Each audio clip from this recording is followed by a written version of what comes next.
J. Christian Adams appeared on Fox and Friends today with Brian Kilmeade. J. Christian Adams worked in the Obama Justice Department. He was handling the case against the new Black Panther Party for voter intimidation of Philadelphia when Eric Holder basically shut down the case. And J. Christian Adams, and this is really the Cliff Notes version of this, he resigned and wrote a book and explained what was going on. And they had plenty of evidence. They could have gotten a conviction, he thought. So he's now an expert on these matters. We've interviewed him for the Limbaugh letter. He was on Fox this morning, Fox and Friends with Kilmeade, who said, by the way, his book, J. Christian Adams' book is Injustice, Exposing the Racial Agenda of the Obama Justice Department, and talking about the new Black Panther Party bounty.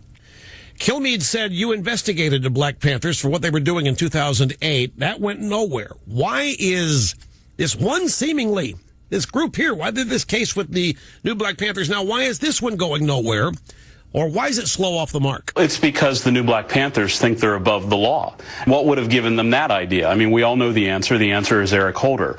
Look, we live in a country where lawless mobs don't offer bounties on citizens' heads to be captured. We don't live in that country, but these guys think we do.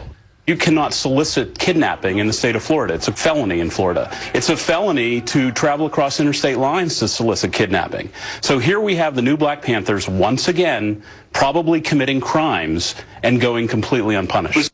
Unpunished? If I may interject, they're not even being pursued. They haven't been charged. We haven't gotten to the punishment stage. Nobody's even condemning this. Certainly Holder isn't from the Justice Department, nor is Obama. But I would say that, with all due respect, J. Christian Adams is mistaken. We do live in a nation where this is happening. He said, we don't live in that country. We do. We don't live in a country where lawless mobs offer bounties on citizens. Yeah, we do. In fact, I happen to live in the state where it's happening. Disney World is not far from where this is happening.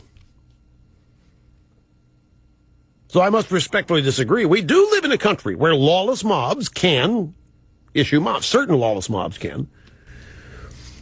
Kilmeade said, well, besides Eric Holder, is there fear of inflaming race relations if you crack down on people who want to inflame race relations like the Black Panther Party? There's a fear among some, but there's no fear among people like Al Sharpton. Even the president has inserted himself in a racial way, saying that Trayvon looks like he might be... You think wrongly?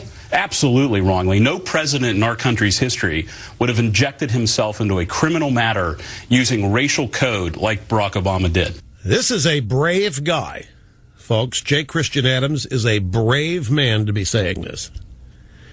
A former member of the Obama Justice Department. Very courageous and brave. No president in our history would have injected himself into a criminal matter using racial code like Obama did. Everybody thinks that, but J. Christian Adams, one of the few to say it. Kilmeade finally said, in terms of this case, isn't it pretty clear, especially from a guy in your situation, there's much more that we'll all have to learn about this case? No question. That's what the process of law is. That's why what the Black Panthers did is so bad, is because we have a system to analyze complicated facts like this. It's not a lynch mob. It's not a posse of lawless thugs. You can't solicit kidnapping under Florida law.